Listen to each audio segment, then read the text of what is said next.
Hi, this is Dennis with Second Chance Tackle, and today I'm going to continue on that series about why reels fail. I'm going to work with the popular Penn JigMaster. It's a beautiful reel that's guaranteed to last you a long time if it's properly serviced and maintained. But today we're going to talk about the problems with these. Most of them are inherent just to the JigMaster, so we'll talk about them for a little bit. I'm going to do this in two parts. I'm going to do one on the frame, and then I'm going to do one on the gearing. So this part is going to be on the frame mechanism itself. So it's a nice mechanism, and one of the convenient features of the Penn JigMaster is that it has a take-apart screw, a one screw take-apart side plate. So you can reverse that screw out, you pull it back, you turn, and you have access to the internal workings of the reel. That includes being able to take the spool off, lubricate the back bearings, lubricate the front bearings, and maybe even clear a jam in there if you had some line get inside it or something. So that's a beautiful feature to it, but that is also cause of problem number one. And cause of problem number one results in this. And this is a frame from a JigMaster where a person was fishing the reel, forgot to tighten down that screw after service, was fighting a big fish, trying to horse the thing in using the handle and the side plate, and got stuck, and the next thing you know, that side plate popped off, either because the threads on that screw were worn or because they didn't tighten it down well, popped off, and in their excitement or whatever, the side plate went overboard, spool went too, and here's what you had left. You had left a frame. What in the heck just happened there? So that's a problem that I see frequently, and this is an example of it. This screw hole here is well past, it's out of round, it's worn, and there's no way that screw, and here's an example of that screw, fits in there easily. It just doesn't hold, and that was the cause of problem number one. While I have this frame in hand, let's talk about problem number two, and that is loose screws. So here's one that came out, here's one that's loose, and if you look at the geometry of this reel seat, you'll find out that it's twisted and bent, and that's because those screws didn't hold. And it doesn't just happen on the gear side, it happens on the bearing side as well, and here's an example of that. So the two bottom screws on this reel have also fallen out, and I'll show you what happens there. You can see that the reel seat moves in and out, and when the reel seat moves in and out, it throws the reel out of true. That causes tension on the spool. The spool will either bend or crack or grind, and that just causes all the mechanical problems that go with that out of alignment. So how do you fix either one of them? On a regular basis, certainly as you're working with your spool here in terms of lubricating your reel and checking it for how it performed after your recent fishing trip. You always make sure that this is tightened down, and you also make sure that the screws are tight. And that's it's a simple preventive maintenance step, but just go in there and make sure that they're all tightened down, both sides of the reel. Right, make sure that they're tight. You don't have to over tighten them, but make sure that they're tight. And if you're doing that as part of your maintenance check, you're going to be in fine position there. So like I said, I see that happens an awful lot there. While we're on frames, another common fault is that the bearing side tensioner for the spool falls out. And here's the spool tensioner, and what happens a lot, unfortunately, and again, remember, I'm working with commercial boats, right? So that's a rent-a-reel. In a rent-a-reel, it's sort of like what they say about rent-a-cars. When was the last time you washed a rent-a-car, right? The customer's not going to take care of that.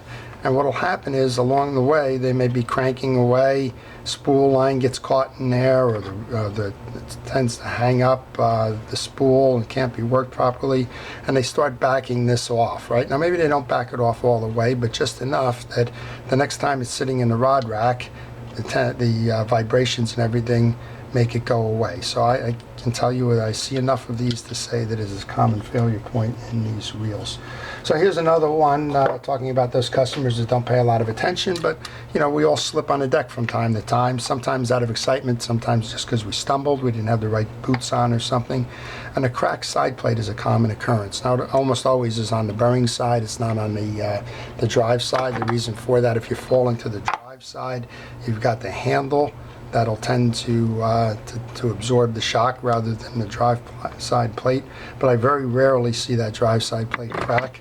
I very frequently, when I do see a drive plate side crack, a side plate crack, it's on the bearing side, and there's nothing you can do other than replace these. I have seen some attempts to crazy glue these, to epoxy these. Probably works, and here's an example back to this one. You didn't notice, but there is a side crack in here. Now, I don't know if it's a fully mature one that's actually caused a full split through it or not, but you know, if it's a clean crack and you can work crazy glue, that's probably something that you can do, but downstream it's probably going to fail again.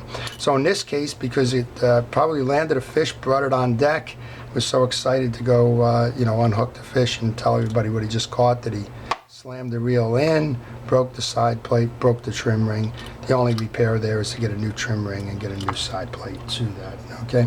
And then the last part on a frame failure, now there's two. The older reels with the single pillars for crossbars as opposed to the solid ones that have come along later, is that there is more reel twist here, and that's why they came to that solid one. If these screws work loose at all, this frame tends to twist, and once you throw the geometry of these out of sequence, what happens is that the whole gearing and everything else goes with it.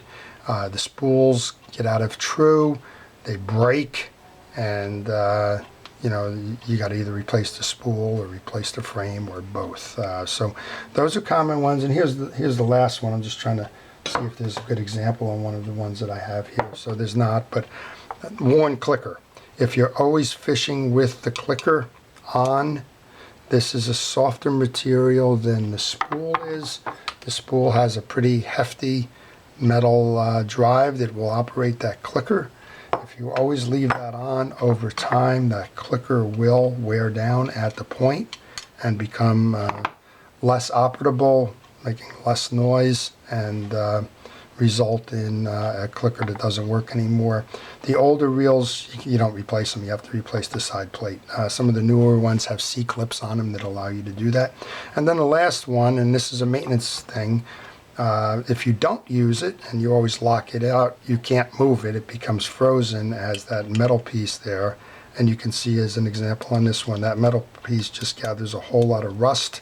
That rust clogs the slot that the clicker will run in, and it won't operate either. So, and then finally this trim ring, from time to time, but less so than this trim ring will get worn out for whatever reason, goes out of round or something there. So those are your frame problems on your JigMaster, none of which other than maybe that fall that cracks the side plate. None of those are things that can't be done with a little bit of maintenance. So let's just go over quickly. This is a common cause of failure if you're not tightened down after you've done that, or if the boat vibration has just worked out to the point where it's come loose. You are in jeopardy of losing that side plate when you're fighting that fish. That's problem number one. Problem number two is boat vibration causes these screws to loosen over time. I showed you that in this one. The screw got lost in this one. It's loose here. You need to maintain them by tightening them down with every service and lubrication you do. If not, you're going to wind up with a bent reel seat, which is going to throw your reel out of true, and it's going to cause the spool to grind and the reel to operate inefficiently.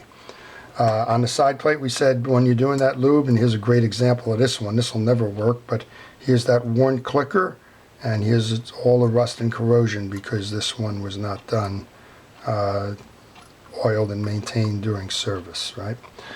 We said that there's some people that don't pay attention, that they've worked the reel, they've backed off that bearing spring, the spool tensioner, and then we've lost that. The only thing to do there is go get another one of those. Don't fish it without that that spool tensioner. That gives slop in the spool, and that will drive the spool out of round as well.